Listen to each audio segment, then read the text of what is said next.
In today's episode, we explore some of the most terrifying bear attacks ever recorded. From a helpless baby mauled by a bear to an elderly woman tragically eaten alive in her own home after a bear broke in, these stories reveal the chilling reality of human encounters with these powerful predators. Welcome to Animal Quests. It was a chilled Saturday morning in Chateau, Montana. The clock had just struck 8, and the overcast sky stretched endlessly, laden with thick gray clouds. Chateau's green landscapes, renowned for their wildlife and agricultural history, now lay veiled beneath the snow and mist of early October. The temperature hovered near freezing, and the biting wind carried with it the weight of an impending storm. Visibility was limited to about 15 feet, with every breath forming a fleeting cloud in the icy air. In this unforgiving weather, 26-year-old Chase Delwo and his older brother Shane, 30, prepared for the day's hunt. Raised on a family ranch in Blackleaf, they were no strangers to the challenges of big game hunting. Armed with their preferred bows, the brothers ventured westward to the rugged terrain near Bynum, determined to bring down an elk. The area, a haven for wildlife, was home to creatures like mule deer, moose, wolves, and the formidable grizzly bear. This wealth of biodiversity also made it a prime hunting ground. Shane, experienced and meticulous, had devised a plan that split their efforts. He climbed a ridge to gain a vantage point overlooking a creek bed, while Chase worked below, intent on driving the elk herd toward his brother. Though their strategy was sound, the worsening weather posed an undeniable challenge. As Chase moved along the creek bed, the snowfall thickened and a frigid rain began to fall. His boots crunched against the sodden grass, the sound muffled by the relentless storm. Despite the conditions, Chase remained determined, his thoughts focused on the prospect of a successful hunt. Suddenly, a distant sound broke through the droning rhythm of the falling snow, the bugle of a bull elk. It was faint but unmistakable, the sound of their quarry. Chase froze, straining to pinpoint the direction. The snow and rain muddled his senses, but his instincts urged him onward. The terrain became more rugged, the soft grass giving way to uneven rocky ground. As Chase advanced, he caught a scent on the wind, sharp and musky. It stirred a distant memory, sending a chill down his spine. He paused, scanning the limited horizon. The feeling of being watched crept over him, and his grip on the bow tightened. Without warning, the silence shattered. A massive grizzly bear erupted from the underbrush, its roar reverberating through the creek bed. The bear stood on its hind legs, towering over Chase at nearly 10 feet tall, its dense fur matted with moisture. Its black eyes locked onto him with an intensity that froze him in place. Before Chase could react, the bear charged, slamming into him with tremendous force. His bow flew from his grasp as he was driven to the ground. The bear's jaws clamped onto Chase's skull, its teeth piercing through flesh and bone. The pain was excruciating, but adrenaline surged through him, sharpening his focus. The bear released him momentarily, its guttural roar a terrifying proclamation of dominance. Pinned beneath the creature's massive paws, Chase's survival instincts took over. He recalled a technique he had read about years ago. An animal's gag reflex could be triggered by targeting the soft palate. As the bear lunged again, Chase thrust his arm into its throat with all the strength he could muster. The bear recoiled, coughing and gagging, its confusion granting Chase a fleeting chance. Bleeding and battered, he scrambled to his feet, each step a desperate push toward the ridge where Shane waited. His boots slipped on the wet, uneven ground, but he pushed forward, his vision blurred by blood and sweat. From his vantage point, Shane spotted Chase's staggering form through the mist and initially mistook it for a signal of triumph. But as his brother drew closer, Shane's stomach sank. Chase's camouflage hunting gear was in tatters, his face a gruesome mask of blood and mud, and his left eye swollen shut. Shane abandoned his position and rushed to meet his brother midway. Chase's injuries were severe. His clothes were soaked, clinging to him in the freezing air, and blood pooled from multiple wounds. Shane quickly applied makeshift bandages to staunch the bleeding and supported Chase as they made their way to the truck. The storm raged around them, snow and rain obscuring their path, but Shane's focus remained unshaken. Each step was accompanied by the squelch of waterlogged boots and the howl of the wind. The drive to Benefice Teton Medical Center in Chateau was a blur of urgency. Shane gripped the wheel tightly, his foot pressed hard against the accelerator.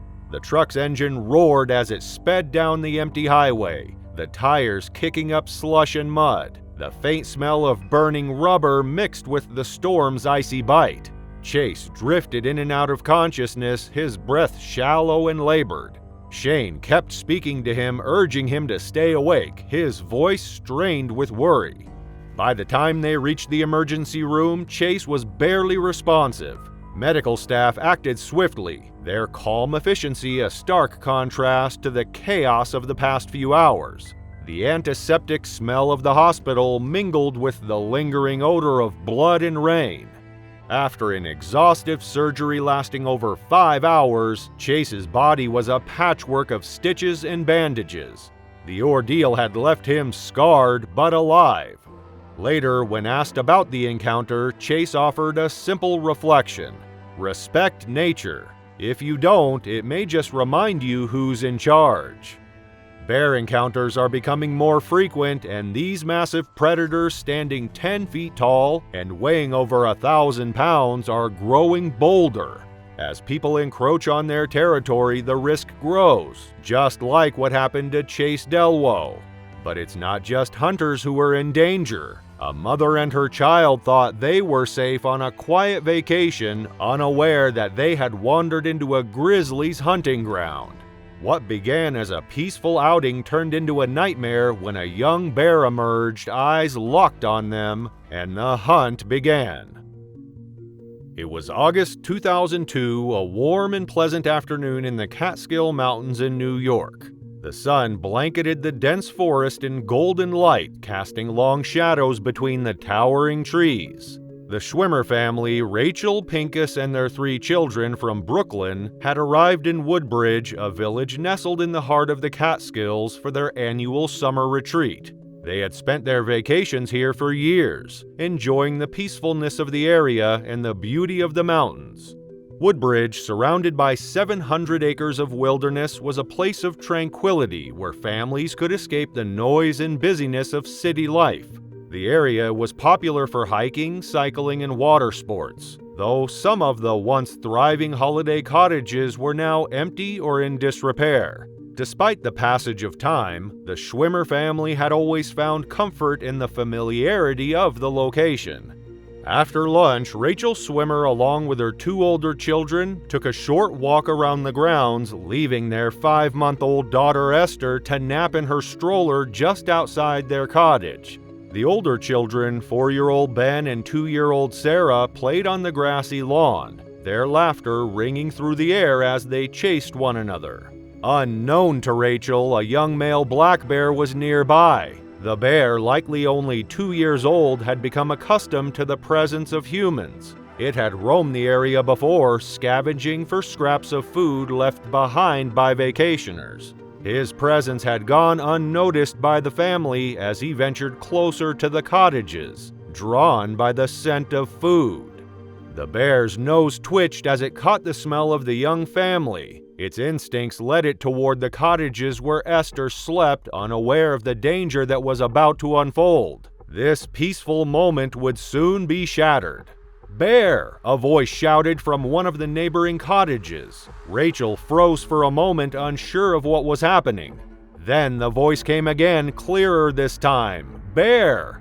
Panic set in as Rachel looked up and saw the bear ambling across the lawn, heading straight toward her cottage. The bear, only about 5 feet tall on its hind legs, was likely more curious than aggressive, drawn by the scent of the baby and the human food left behind. It was a young male, about 155 pounds, likely foraging for food in the area. Its behavior had become more brazen over time. likely due to humans feeding it directly or leaving food scraps around. Now it was approaching the cottage. Rachel immediately grabbed Ben and Sarah, pulling them toward the safety of the cottage. "Get inside," she yelled, rushing them inside as the bear approached. But as she turned to race back outside for Esther, it was already too late. Rachel's heart stopped as she saw the bear knock Esther from her stroller. The baby's screams echoed across the yard, a piercing sound that chilled Rachel to her core. In one swift movement, the bear lifted Esther into its jaws, shaking her tiny body violently. Rachel's breath caught in her throat as she watched, helpless, unable to reach her daughter in time. The bear, its instincts driven by hunger and curiosity, retreated into the woods with Esther still in its mouth. Rachel and several other witnesses, including her husband Pincus, scrambled to follow. Pincus, frantic, ran after the bear, though it swiped at him with its claws, leaving him injured but undeterred. He continued his pursuit, desperate to save his daughter. The bear paused for a moment, standing its ground as rocks and stones rained down on it from nearby onlookers. Amid the chaos of shouts and screams, the bear finally released Esther and fled into the woods. It was a brief moment of hope, but the relief was short-lived. Rachel ran to her baby and sat by her side, clutching her daughter tightly as she tried to calm her cries. A few moments later, Officer Dave Decker arrived, having been called by the witnesses. He was confronted by the harrowing scene, the aftermath of the attack still raw and evident. Together, they wrapped the baby in a blanket, Rachel's hands trembling as she clung to her child. They called for an ambulance, desperately hoping for a miracle. But it was too late. On the way to the hospital, Esther succumbed to her injuries, her young life lost in an instant. By the time the ambulance arrived, the baby's screams had stopped, replaced by an eerie silence. The weight of the tragedy settled over everyone present, leaving a haunting stillness in its wake. People were in shock, unable to comprehend how something so horrific had occurred in such a peaceful place. The bear, meanwhile, had not ventured far from the site of the attack. It had climbed a tree about 15 feet high, likely seeking refuge from the chaos it had caused. Police officers soon arrived and, upon finding the bear, made the decision to end its life. 5 shots rang out and the bear fell from the tree with a heavy thud. An autopsy was conducted on the bear to understand what might have led to the attack. Rabies and other diseases were ruled out, and it was found that the bear's stomach contained a mixture of woodland vegetation and human food, fruit labels, aluminum foil, and plastic bags. The bear had become accustomed to scavenging for food left behind by humans, and the sweet scent of milk and diapers likely drew it toward the Schwimmer family. Though it hadn't meant to kill Esther, the bear's curiosity had tragically turned fatal. This was the first fatal bear attack in New York in over a decade, and it was an event that stunned both the locals and wildlife experts. The bear, a young male, had not been tagged, indicating it was not a repeat offender. The attack itself was highly unusual, as black bears are generally shy and tend to avoid human contact. Experts speculated that the bear's hunger and the presence of human food in the area had made it bolder, leading to its tragic actions. The people of Woodbridge, already dealing with the shock of the event, found themselves reflecting on the consequences of human actions. The increasing frequency of bear-human encounters was linked to the rising number of bears in the area, many of which had become habituated to human food. As bears lost their fear of people, they became more likely to approach homes and cottages in search of food, which led to dangerous situations. Following Esther's death, calls for stricter bear hunting regulations intensified in nearby states, like New Jersey and Connecticut. Bear populations had been growing rapidly, and with no control measures in place, incidents like the one in Woodbridge had become increasingly likely. As grizzly bears have grown more reliant on human food sources, encounters with people have become more frequent and more dangerous. Some unintentionally offer food while others actively seek interaction, disregarding the risks. Barbara learned this the hard way when she began feeding a bear sunflower seeds and millet. What started as a simple act of kindness soon turned into a life-altering mistake as the bear's behavior took a terrifying turn. It was September 27, 2015, a crisp fall morning in the rural outskirts of Kalispell, Montana. The air carried the scent of pine and earth, and the sun, low in the sky, struggled to break through the dense canopy of trees surrounding Barbara Paskey's home. Her house sat on the edge of Flathead National Forest, just a few miles from Ashley Lake in an area well known for its wildlife, including the many bears that roamed freely through the forest. Barbara, an 85-year-old woman, had lived here for many years. She had come to love the bears that wandered through her yard, and over time her admiration turned into something more. Every week, she placed sunflower seeds and millet in her backyard, hoping to entice the animals closer. She would watch from her windows, captivated by the majestic creatures that had come to rely on her generosity. Barbara saw herself as a protector of sorts, ensuring that the bears were well fed during the tough months leading up to winter. But what she failed to understand was that by feeding them, she was breaking the law and putting herself, her neighbors, and the bears at great risk. Despite being warned by wildlife authorities, Barbara persisted. She knew the risks, but the idea of seeing the bears so close, watching them feed, brought her a sense of connection to the wild world outside. It wasn't until 2012, after receiving a citation, that she reluctantly acknowledged the danger, though she never truly stopped. Barbara's family suspected that her Alzheimer's disease, diagnosed in 2009, had affected her judgment, causing her to disregard the growing risks. She saw the bears as friends, not threats. But it wasn't until a young black bear, one of the very animals she had nurtured, showed up on her doorstep hungry and desperate that the real consequences of her actions began to unfold. The bear had been accustomed to the food Barbara scattered across her lawn, but on this particular day, Barbara had failed to put out her usual offering. The bear, a young female, was starving and instinctively moved closer to the house, searching for a meal. Driven by hunger, it found an opening, breaking into the house where Barbara had never expected it to go.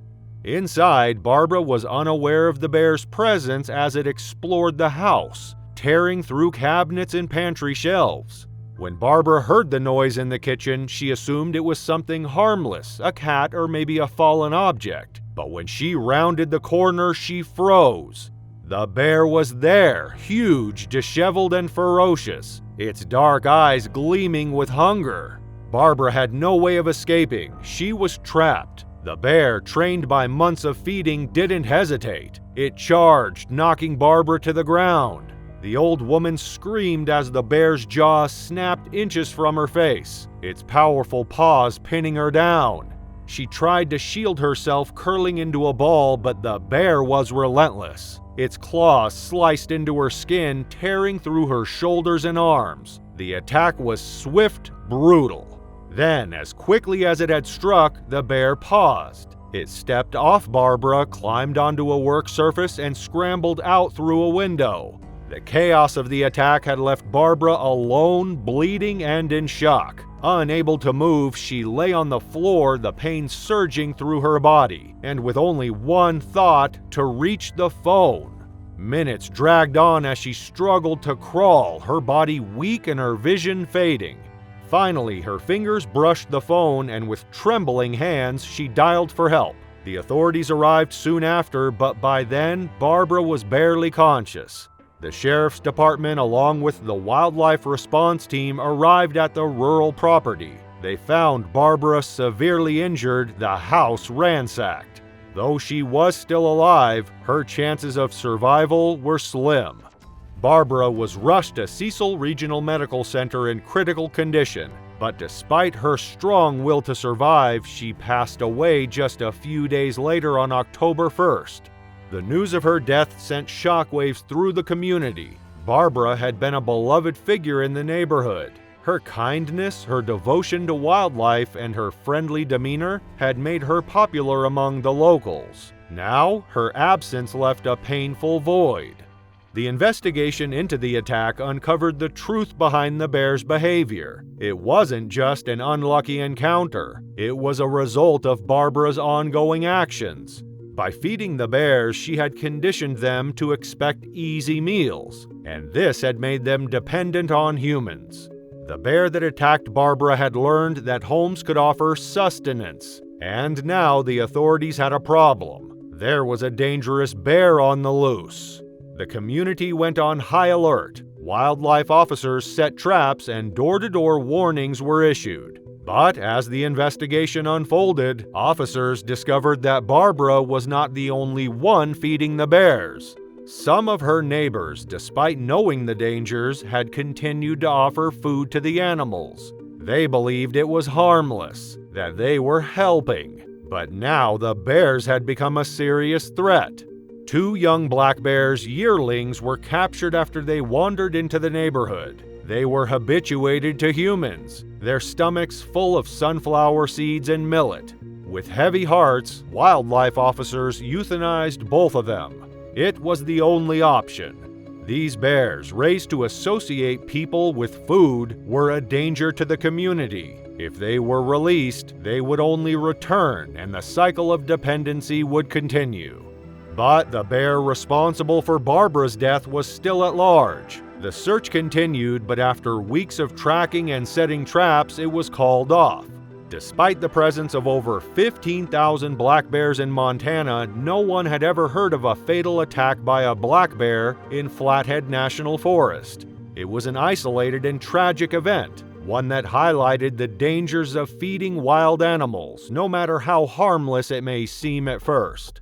While some seek contact knowingly, others, unaware of the risks, still find themselves in the wrong place at the wrong time. Isabelle Dubé was one of the victims. On an ordinary spring morning in Canmore, she was running the familiar trail she knew so well. However, the bear, recently relocated just days before, had returned to the area, and their paths would cross that day, forever changing Isabelle's life. It was May 2005, a typical spring day in Canmore, Canada, where the air was crisp and the mountains looming nearby cast their shadow over the small town. The mornings were cool, the afternoon sun bearing a warmth that was welcomed by hikers and joggers alike. The trails around the golf course, a popular area for both locals and visitors, were busy with those looking to enjoy the scenic beauty of the land. The town was a haven for outdoor enthusiasts, and the serenity was often interrupted only by the occasional sound of a distant mountain biker or the whisper of a hiker's footfall. The grizzly bear, however, had no business in this part of the world. Its presence was unexpected, its wanderings an anomaly. Authorities had relocated the 4-year-old male grizzly bear just days prior. The bear, having been spotted on the golf course several times, hadn't shown aggressive behavior, but its proximity to humans posed a concern. After a close call with a woman on a hiking trail where the bear had charged but ultimately stopped short, Fish and wildlife officials decided to move it deeper into the wilderness. Normally, relocations were more extensive, at least 50 miles, but given the circumstances, only a 10-mile move was deemed necessary. The authorities, however, would soon regret their decision to take the safer route. Less than a week later, the bear was spotted again on the same golf course. The move had done little to deter it. Whether it was drawn back by familiarity or simple instinct, the bear was determined to return to its new, unwanted home.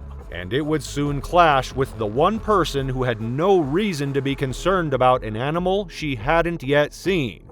Isabelle Dubé, mother to 5-year-old Lucy, had grown accustomed to the trails that wound around the golf course. As an experienced marathon runner, she'd made use of these trails countless times, training for the races that marked the summer ahead.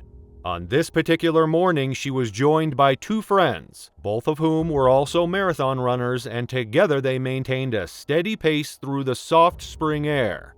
Lucy, a lively child, was back home with her father, and Isabel was relishing the rare opportunity to train without the distractions of motherhood. For the first 40 minutes, the women ran in silence, each focused on their breathing and pace. They had no inkling of the danger that lay just ahead. The bear, unaware of the approaching joggers, crossed the trail directly in their path, forcing Isabel and her companions to come to an abrupt stop just 40 feet from the animal. The bear, equally startled, froze momentarily before reacting to the sudden presence of the humans. Isabel's two friends were paralyzed with fear, their bodies locked in place as their eyes fixed on the massive creature ahead of them. But Isabel, her instincts driving her forward, made a split-second decision. She bolted. The flight response was immediate. Isabel turned left, heading toward the nearest tree, her instinct driving her toward safety. The bear, however, was just as quick to react. It charged after her, its massive body gaining on Isabel as she scrambled toward the tree. Neither had thought through their next moves. Both were fueled entirely by primal instinct. Isabel's hands clawed at the rough bark of a ponderosa pine 6 feet to her left, her legs working furiously to lift her body. But the bear was faster. Its enormous paw shot out, striking Isabel's left ankle with a force that shattered the bone the moment the blow connected.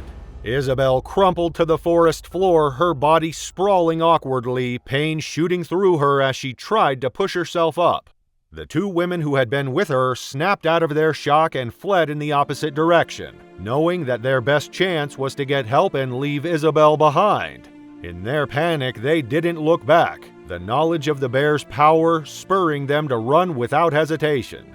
Isabel was alone now. Her broken ankle rendered her immobile, her body on hands and knees as the grizzly closed in. It pounced once again, its full weight slamming into her back. Isabel was pinned to the ground, face first in the dirt and leaves, her mouth full of earth as the bear went wild on top of her. It tore into her back with its claws, raking through her flesh with savage force. The sharp, stinging pain of the claws slicing through her skin was unbearable, but it was nothing compared to the final strike. With every breath, the air seemed to grow heavier, more suffocating as the grizzly continued its attack. The bear's jaws sank into the back of Isabel's head, and with one brutal tug, it snapped her neck, ending the ordeal in a horrific instant. The two women who had run for help reached the clubhouse barely half a kilometer away, breathless from their sprint. They immediately alerted one of the officers stationed there, and the officer, realizing the gravity of the situation, rushed toward the trail. By the time he arrived at the scene, the bear was still over Isabel's lifeless body, tearing into it with reckless abandon. The officer, moving cautiously, raised his rifle and fired a single shot. The bear collapsed onto Isabel's body, its life snuffed out in an instant. The officer and several others struggled to move the bear's massive carcass, which weighed over 600 pounds. And when they finally reached Isabel, it was too late. Her body, crushed beneath the weight of the grizzly, had been torn apart. Isabel Dubé's life was over, her body forever lodged in the forest floor. Her broken and torn remains would never cross another finish line. The tragic consequences of the authorities' decision to relocate the bear only 10 miles instead of further into the wilderness would haunt the town of Canmore for years to come. The loss of Isabel, a woman full of life and determination, would forever be a reminder of the fragility of human existence in the face of nature's untamed power. Thank you for joining us as we explored the unpredictable and terrifying world of grizzly bears, an unsettling reminder of the dangers that can arise when nature and humanity collide. Still craving more? The journey isn't over yet. In our next story, we bring you the shocking story of St. James, a man who walked away from his own wedding and left behind the woman he loved. But his escape led him into an even stranger path, as he formed an unbreakable bond with an orphaned chimpanzee. As their lives intertwined, what seemed like an unusual friendship soon turned into a series of terrifying and deadly events. You won't believe what happened next. Click to watch the full story.